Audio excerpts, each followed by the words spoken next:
Since moving our base of operations to the secret base on Wimble Hill, our club activities were getting more serious.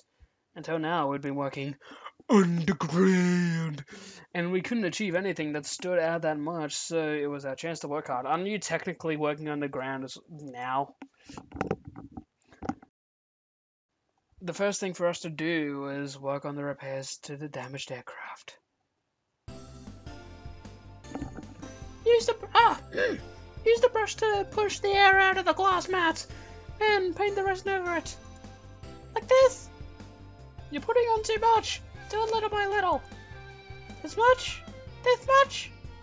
It's still too much. If the FRP has a high ratio of resin, the strength is reduced. So about this much. That's not enough. Oh, it's difficult. In the corner of the dock, Katori is teaching Ace to...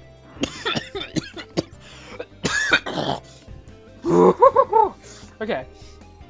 In the corner of the dock, Katora. I can't get it right tonight. Katori is teaching Asa the process of making things for FRP. In the same way as 1 year ago when Ajia taught Katori, they were making a dish for FRP. Yes, like that. Now try to do it as quickly as you can. As quickly as I can. Oh! Whoa, you spilt it? It's spilling out, it's spilling out! Oh no, what should I do? Asa knocked over the bucket filled with resin. Hey, what are you doing? Yeah, we can't use this anymore. I'm sorry. Asa seemed disheartened as she apologizes. However, Gia doesn't go easy on her. Fuck. Do you understand? We only have a limited amount of supplies. We don't have enough, we can make the glider, can we? Let's go down the technique step by step, but we have to be careful with the materials and tools. Okay. I felt like Ajia was saying, if you understand, then that's alright. Then she came back over towards me. Ajia and I were repairing the damaged parts of the aircraft. FRP repairs are carried out in much the same way as when joining the parts that had been built probably separately. We attach the glass mat to the back of the damaged parts, spread the resin to laminate it. Once it's dry, we sand it, then paint it again, and then it's finished. It's pretty easy. The problem is that when we reinforce the damaged areas, the FRP becomes thicker, which increases the weight. Of course, it's a problem if it becomes heavy, but in the case of a glider, the balance of the aircraft might also get messed up. Are these the only places damaged on the right wing? Yeah, next is the body. Alright, let's get this finished today. These are the cracks that we haven't been able to fix for a year. We wanted to do it so we'd be able to fly again soon. Jeez, I messed it up again. Asa let out a sigh as she cleaned up the resin that had been spilled. It was spilt on the floor, so it can't be used again due to the impurities being mixed in with it because they are using it to make a dish as practice. It can still be used for it. Whatever. As Ajia said, there is a limit to our materials, so when we run out, we don't have the funds to be able to replenish them easily. Push the air out, push out the air, here and there. What is that, Katori? Nothing much. I'm just remembering something. There was a time when I did the same thing you're doing now. Aww. Katori relaxed, closed her eyes, and started to tell a story about something. The way she looked was just like a great actress looking back on half of her lifetime. Okay, I'm gonna have to answer these. Okay, that was fun. Oh! Whatever I did, it didn't go well. And I was worried that I was just slowing everyone down. What the hell?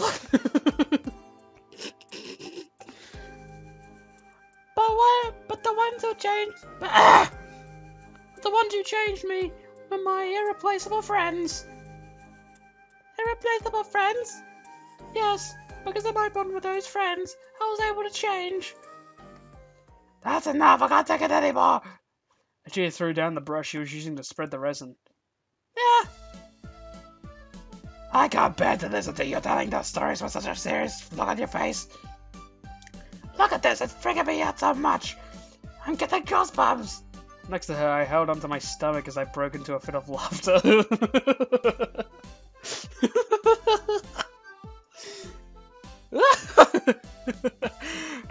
What is this? Don't make me laugh. I can't hold my hand still. Oh gosh. I was being serious. I can't take it.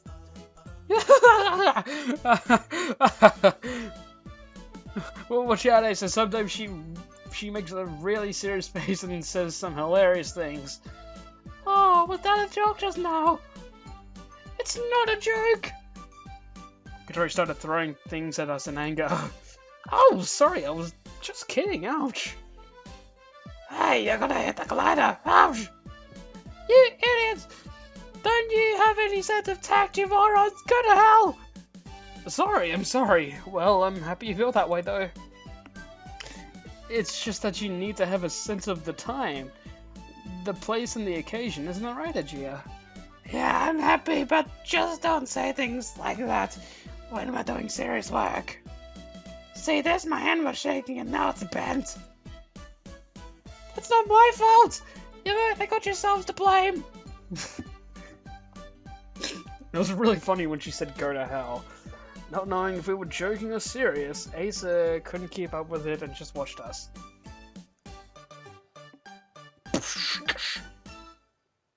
I love you, are in the class, aren't you? There's nothing good about that. There's nothing good about that. You heard them just now, right? I'm the only one who believed in friendship. Friendship? We were just teasing you, that's all. We love you, Katori. Our friendship will last forever. I'm breaking off our friendship, you idiots. Oh no, she's really sulking now. If we leave it like this, it'll drag on for another week. I'll buy you an ice cream later. I get that strawberry, okay? She turns her back to us as we tried the softly approach to appease her and goes back to teaching us about FRP. It's coming along nicely. Oh, something like this can become like that big glider. That's right. That's right. Wow. To see it flying on the wings that you've built yourself, it's the best feeling. Ah! A fire was burning in Ace's eyes. I guess that's kind of true because stars are made out of fire. Well, not really, you get the idea. I'll give it my all! Yeah, that's a spirit! The repairs of the glider were soon completed. There were only cracks in a few places and the repair work itself was quite easy. After that, we carried out a spot check of the whole aircraft and didn't find any problems. For that, we reached a point whereby if we decided to fly, we would be able to, but...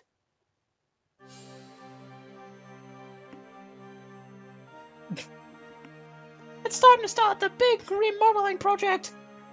At Katori, the leader's signal, Ajia laid out the designs. Asa stared at the detailed diagram. This is amazing! Did you draw this too? No way! This is drawn by Amane! Amane? Oh, the one in the photo! Yes, because Amane's a genius, the real thing! Katori intentionally said it in a way that Yaru, sipping instant coffee while sitting on a chair at the back of the room, would be able to hear. Before, Yaru had stolen something important from Asa. I think it's Asa. And maybe she felt gratified by that, so now she sometimes comes here with Asa. Tip! Yaru didn't seem to be concerned as she ignored Katori. Just like a cat who, with a nonchalant expression, decides to take a nap, even when a dog is barking at her. The dog being Katori, because she's a bitch. The teachers and some of the students have been making a fuss over her, saying she's a genius, but I've never seen her claim that herself. Look at the person is the money. She's on the borderline of a natural-born fool and a genius. Wait, did that make sense? She's on the borderline between a natural-born fool and a genius. Yeah, that makes sense. On the borderline of being a natural-born fool. She really is strange. She has no idea of just how great she is, it seems. I need a drink.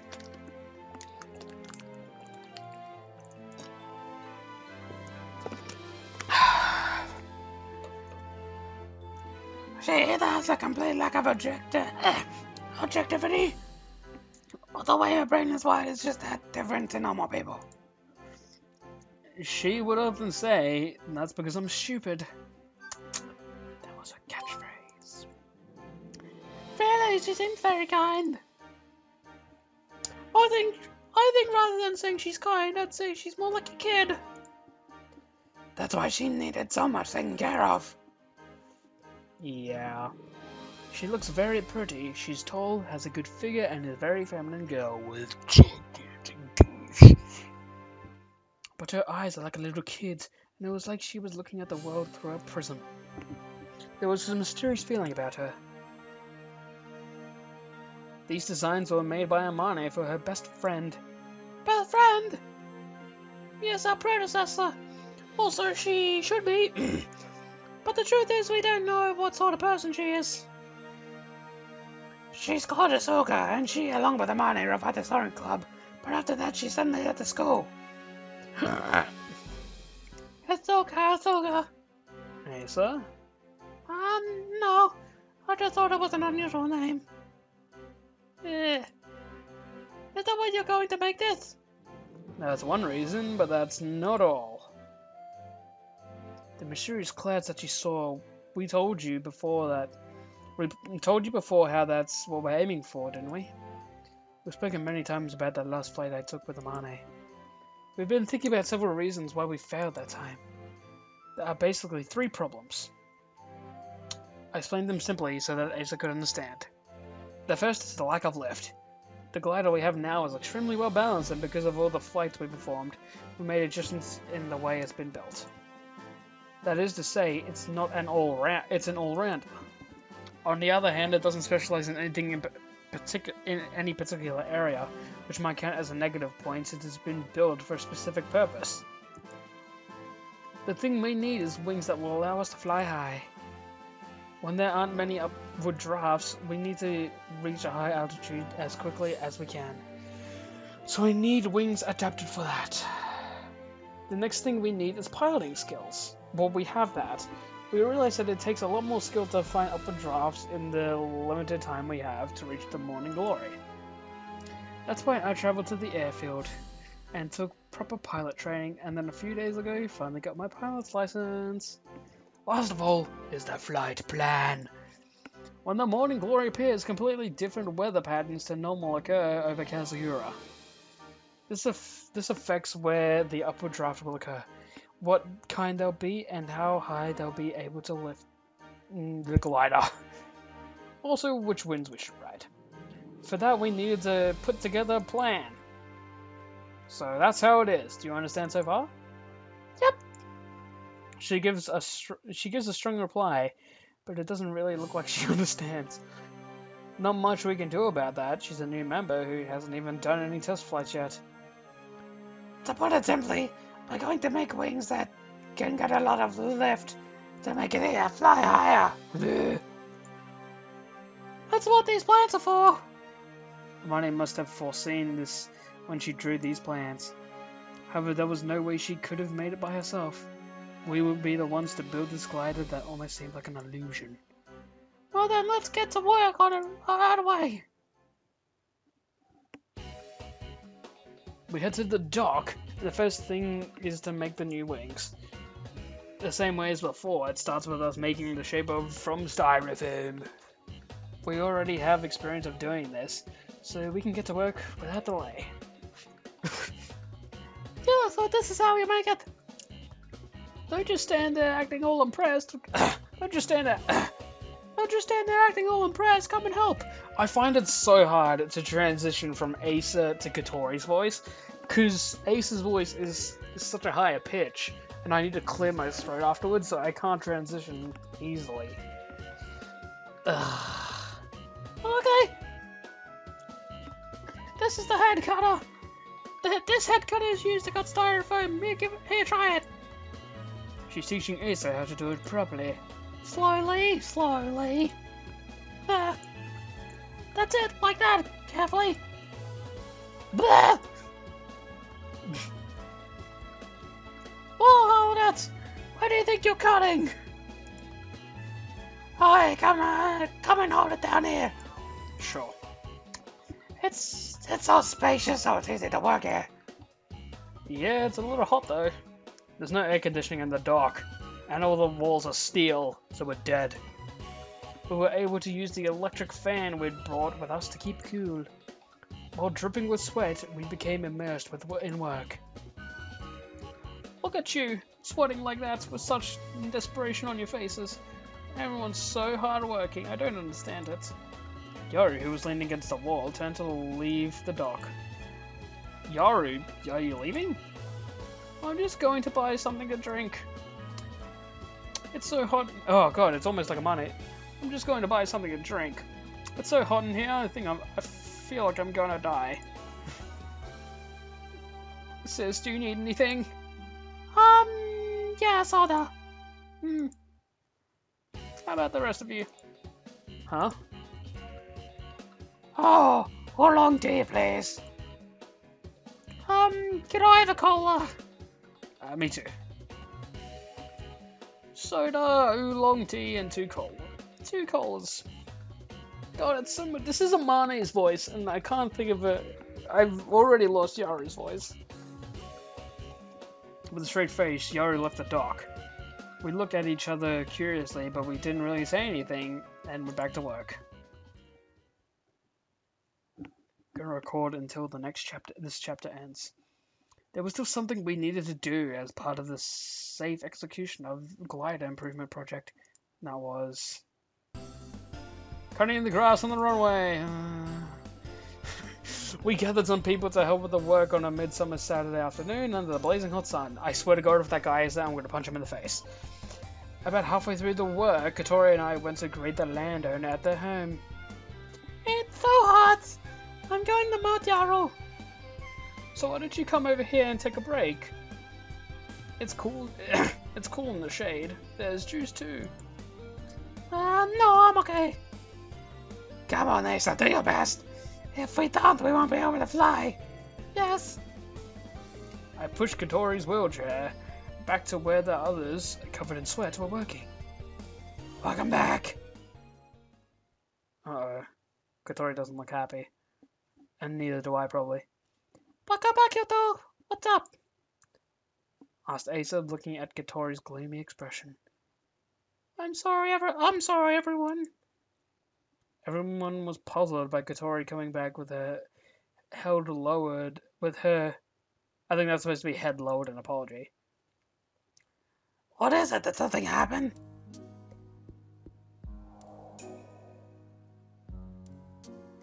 We can't use the runway anymore. Why not? Achi, who was now even more puzzled, looked at me, who had accompanied Katori. It's as Katori said, they said we can't use it.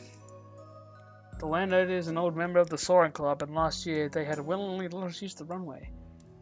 But this year we can't use it. The truth is... Katori told everyone the situation. That person knew that the Soaring Club had lost its status. The school had requested that they not allow former members of the Soaring Club to use their runway. The one who contacted them was Mr. Tobioka. I've got to punch that guy in the face. This guy is like our... I hate him. Because it doesn't count as club activities. If any problems occurred, they wouldn't be held responsible. That's why they can't let us use it, even if they wanted to.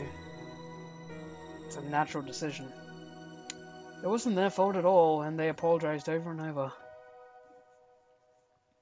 Just how far would that guy go to stand in our way? He probably realizes that we are carrying out our activities in secret. He must already know that it was us who took the glider from the storeroom. I'm sorry, it's my fault. It's because of my body being like this that they were being extra cautious with me. What? It's got nothing to do with it. Hold it! Why do you think that? Gatori was acutely aware of something in the landowner's reaction. There certainly was an element of that. If something were to happen to someone disabled like Gatori, it's possible that it would become an even bigger problem. Although the landowner didn't actually say anything like it seems that Mr. Tobioka had made that implication. They didn't say it directly, but it seems that the school had said something like that to them. What the hell? That's so low. I guess that's why you're smiling. However, that's not the reason. The real reason they refused is because the Soaring Club is treated as having been shut down, but we're not! So, does that mean we can't fly? We don't have a runway, so there's nothing we can do. That's... Asa looked sadly at her hands that were covered in dirt from pulling up weeds.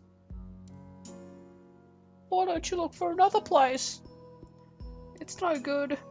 It's no good.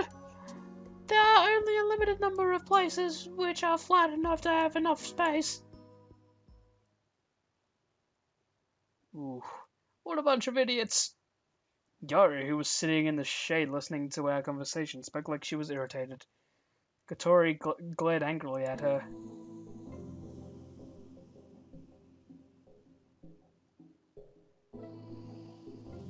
This music is very ominous.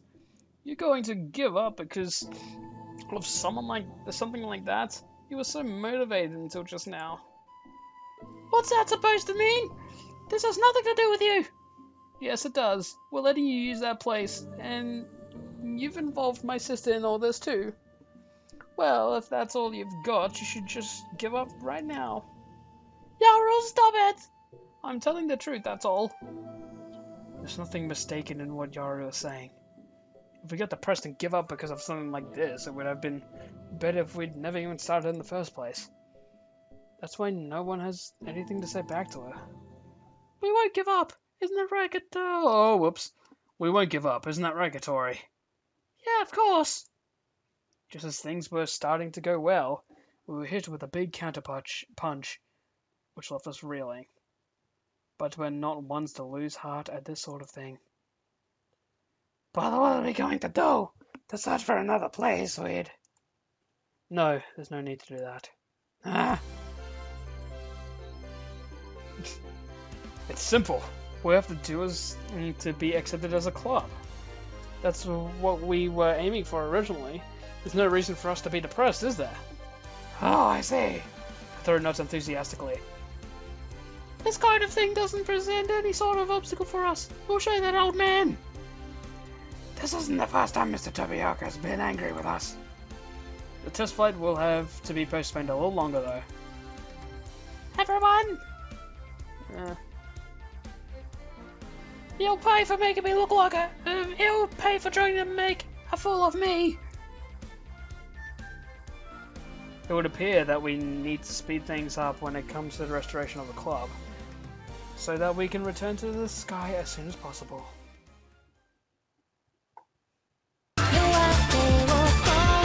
Devilishly.